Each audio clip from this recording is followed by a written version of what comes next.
जय हिंद दोस्तों, आप सभी का बहुत बहुत स्वागत है आपके अपने सीके कंप्यूटर एकेडमी में। आज हम सीखने वाले हैं कि टैली प्राइम में कंपनी को कैसे क्रिएट किया जाता है तथा उस पर पासवर्ड कैसे लगाया जाता है। तो चलिए शुरू करते हैं आज का अपना वीडियो। सबसे पहले हम लोग टैली प्राइम को यहाँ पे ओपन करेंगे। उसके लिए टैली प्राइम पे क्लिक कर रहे हैं। कई तरीका होता है, इस पर क्लिक कर सकते हैं या फिर आप स्टार्ट मेन्यू पर जाके टैली प्राइम पर क्लिक करके ओपन कर सकते हैं या फिर सर्च करके ओपन कर सकते हैं। तीन तरीका है, आप तीनों तरीका से ओपन कर सकते हैं।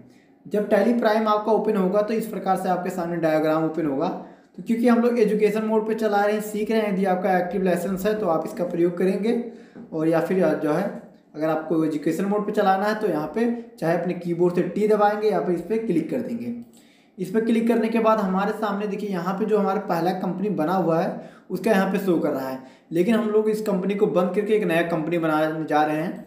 तो उसके लिए सबसे पहले सेट कंपनी के माध्यम से इस कंपनी को जो ओपन है इसको बंद कर देंगे। और इसके बाद मैं आप लोग के लिए क्रिएट करके दिखा रहा हूँ। यहाँ पे क्रिएट कंपनी लिखा है, इस पर क्लिक करेंगे। इसके बाद जैसे आप क्लिक करते हैं तो आपके सामने जो है कुछ इस प्रकार का डायग्राम ओपन होगा। कंपनी नेम में कंपनी का नाम लिखेंगे। मैं लिख दिया हूँ सीके। इसके बाद इंटर करके नीचे चले आएंगे। मालिक नेम वही है, अगर आप चाहे तो चेंज कर सकते हैं। एड्रेस दे दीजिए कि कहाँ पर है, तो मैं SDR करके सिद्धार्थनगर दे रहा हूँ।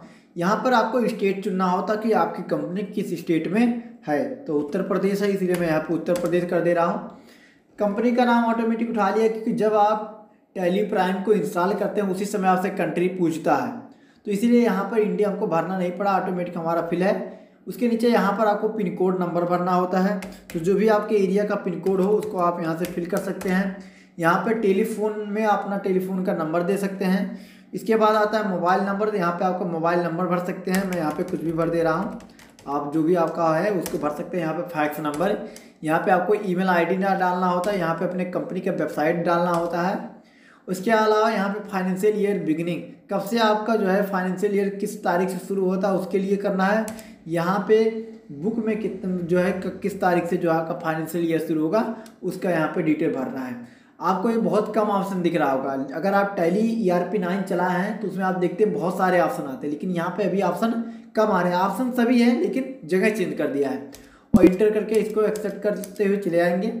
इसके अलावा देखिए यहाँ पर आपको जो यहाँ पे फीचर्स हम लोग का आता था वही फीचर हमको यहाँ पे भी दिखाई दे रहा है। यदि सभी फीचर्स को शो कराना है तो यहाँ पे आपको देखिए यहाँ पे शो मोर फीचर्स को यस कर देंगे तो और भी ऑप्शन आ जाएंगे, लेकिन अभी हमको उसकी ज़रूरत है नहीं, इसीलिए हम नो ही रखेंगे। अकाउंटिंग में यहाँ पर मेंटेन अकाउंट्स, हम लोग को अकाउंट मेंटेन करना है इसलिए इसको यस रखेंगे। अनेबल बिल वाइज एंट्री, तो बिल वाइज आपको एंट्री करना है इसीलिए उसको भी यस रखेंगे। यहाँ पर अगर इन्वेंट्री की बात की जाए तो मेंटेन इन्वेंट्री, तो इन्वेंट्री को भी मेंटेन करना है इसलिए यस रखेंगे। और यहाँ पर टैक्सेस पे यहाँ पे हम लोग को GST लागू करना है इसलिए इसको यस कर देंगे। और नीचे आएंगे, जैसे एक बार इंटर करते हैं तो आपके सामने GST का डिटेल फिल करने के लिए आ जाएगा। यहाँ पर अपने स्टेट का नाम चुनना होता है, तो जो अगर वहाँ पे चुने हैं तो यहाँ पर ऑटोमेटिक आ जाता है। इसके अलावा रजिस्ट्रेशन टाइप, रजिस्ट्रेशन टाइप दो प्रकार का होता है, एक होता है कंपोजिशन, एक होता है रेगुलर। यदि आप ऐसे दुकानदार हैं, ऐसे व्यापारी हैं जिनका व्यापार एक राज्य से दूसरे राज्य की सीमा के बीच होता है, यानी कि कई राज्यों में होता है, तो उनके लिए रेगुलर होता है। और यदि आप ऐसे व्यापारी हैं जिनके क्रेता विक्रेता दोनों एक ही राज्य की सीमा के अंतर्गत आते हों तो वहाँ पे कंपोजिशन रहेगा। तो मान लीजिए हमारा जो ये कंपनी है ये पूरे इंडिया में अपना बिजनेस करेगा, इसलिए मैं यहाँ पे रेगुलर कर दे रहा हूँ। यहाँ पर आपको दिस आप अदर टेरिटरीज को नो ही रखेंगे। और GST एप्लीकेबल फॉर्म, किस दिन से GST एप्लीकेबल होता है उसका डेट भरना होता है।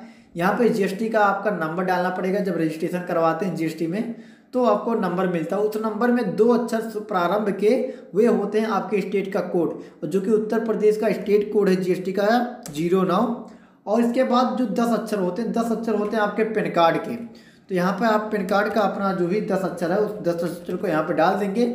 इसके अलावा लास्ट में 3 अक्षर आपको जो है वहाँ से GST पोर्टल के माध्यम से मिलता है। तो टोटल 15 अक्षर यहाँ पे जो है GST का यहाँ पे होता है रजिस्ट्रेशन नंबर। और इंटर करके नीचे आएंगे, यहाँ पे आपको GST रिटर्न कब कब दाखिल करना है उसके लिए यहाँ पे भरना होता है।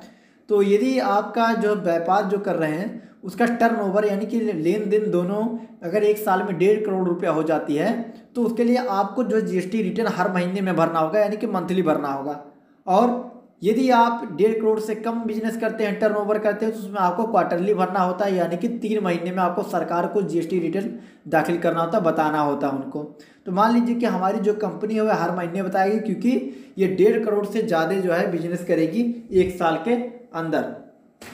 उसके अलावा जब आप नीचे आते हैं यहाँ पे, तो यहाँ से पूछता है set alter GST rate detail. यदि आप ऐसे सामान बेच रहे हैं जिसमें जो है आपका जो सामान है वो एक ही जीएसटी रेट का रहेगा, एक ही उस पर जीएसटी लगेगी, तो आप इसको यस करके यहाँ से भर सकते हैं। लेकिन आपके पास ऐसा सामान है जो कि अलग अलग सामान बेचते हैं, उसमें अलग अलग जो है जीएसटी रेट लगा हुआ है, तो आप इसको यहाँ पे नो ही रखिए, वहाँ पे जाके आप भर लीजिएगा। और इन सभी को नो रखेंगे। अगर रिवर्सिंग चार्ज लगता है तो इसके लिए यस कर देंगे, और इसको जो है यहाँ पे हम लोग को यस करना होगा। अनेबल जीएसटी क्लासिफिकेशन को हाल में यस करना होता है, इसको हम यहाँ पे यस कर देंगे। यस करने के बाद यहाँ से आता है प्राइवेट एन्युटी बॉन्ड डिटेल। यदि आप बॉन्ड का प्रयोग करते हैं तो इसको यस रखेंगे, वरना नो रखेंगे। यहाँ पर इनवाइस फीचर में आपको ईवी बिल एप्लीकेबल पूछ रहा है। क्या पूछ रहा है कि आपका इलेक्ट्रॉनिक वे बिल, यानी कि जो वाहन का बिल होता है वो भी एप्लीकेबल रहेगा। यदि आपका कोई सामान खरीद रहा है आपसे और आप उसके यहाँ अपने वाहन से पहुँचा रहे हैं, तो उसको भी अपने बिल में मेंटेन करने के लिए आपको इसको यहाँ पे यस रखना पड़ेगा, तभी वो ऑप्शन वहाँ पे शो करेंगे। और किस डेट से एप्लीकेबल उसको यहाँ पे डेट डालना होता है। यहाँ पे जो जैसा ऐसे रहने देंगे, इसको छेड़ना नहीं है। और नीचे यहाँ पे लिखा है print E way bill with invoice. इसमें क्या करना होता है, यदि आप प्रत्येक बिल में आप इनवाइस इसको भी ऐड करना चाहते हैं इनवाइस में ईवी बिल को, तो इसके लिए यस कर देंगे। आप जैसे ही यस करेंगे तो जब कोई सामान बेचेंगे तो उसमें इसके लिए भी पूछेगा यस और नो। जैसे यस करेंगे तो पूरा डिटेल पूछेगा कि कितने किलोमीटर की दूरी है, किस वाहन से जा रहा है, उसका ड्राइवर कौन है, पूरा डिटेल आपसे इसमें पूछता है जब आप वाउचर प्रयोग करते हैं। और इंटर के नीचे चले आएंगे, यहाँ पे आपको इनवाइसिंग एप्लीकेबल, क्या इलेक्ट्रॉनिक इनवाइसिंग एप्लीकेबल है, यानी कि जो आप ऑनलाइन माध्यम से अपने बिल को जो भी आपका कंज्यूमर है या कस्टमर है उसके पास भेजना चाहते हैं, तो उसके लिए यहाँ पे यस कर देंगे और इंटर कर देंगे। तो ये सब आपको वहाँ पे भरना पड़ता है, इसको इंटर करते हुए चले आएंगे। टीडीएस लग नहीं रहा है इसलिए इसको हम लोग नो ही रखेंगे और इंटर करके एक्सेप्ट कर लेंगे। अब बात करते हैं कि पासवर्ड लगाना। अपनी कंपनी की सुरक्षा के लिए पासवर्ड लगाना बहुत ज़रूरी होता है। इसके लिए आपको पासवर्ड, अगर आप टैली ERP9 पढ़ते तो उसी में आ जाता है, लेकिन इसके लिए अलग से आपको यहाँ पे कंपनी का यहाँ पे एक ऑप्शन मिलता है जिसका शॉर्टकट की होता है अल्ट के। जब आप अल्ट के दबाएंगे तो यहाँ पे आपको टैली वैलिड पासवर्ड यहाँ पर आपको देखने के लिए मिल जाएगा।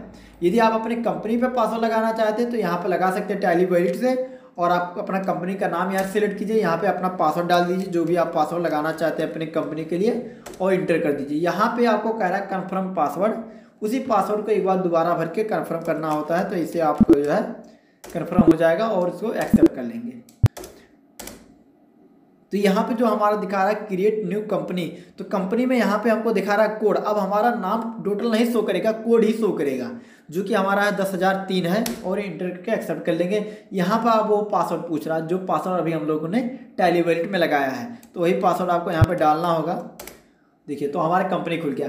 मान लीजिए जो इसको सिक्योरिटी को कंट्रोल करेगा, जो एडमिनिस्टर होगा, आप उस पर भी पासवर्ड लगाना चाहते हैं, तो उसके लिए आप आएंगे कंपनी में, और कंपनी में आने के बाद यहाँ पे सिक्योरिटी करके एक ऑप्शन देता है, तो आप इस पर क्लिक कर देंगे।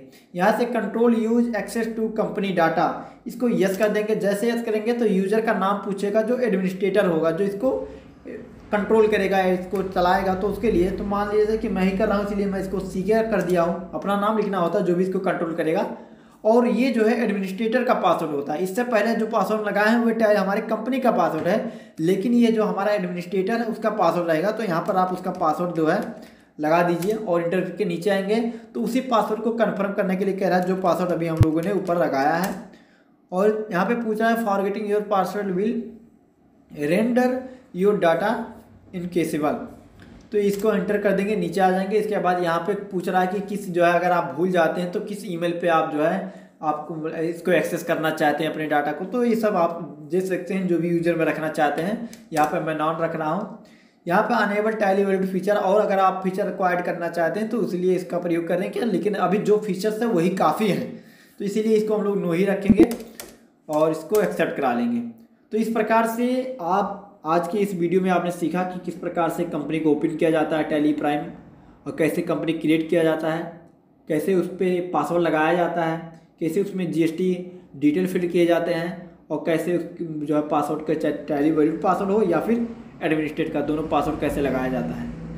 आशा करते हैं आपको हमारा ये वीडियो अच्छा लगा होगा। वीडियो अच्छा लगा तो वीडियो को लाइक कीजिए, चैनल को सब्सक्राइब कीजिए, बेल आइकन को प्रेस कीजिए, जिससे कि आने वाली सभी वीडियोस के नोटिफिकेशंस आप तक पहुंचते रहें। मिलते हैं किसी अन्य वीडियो में, तब तक के लिए नमस्कार, जय हिंद।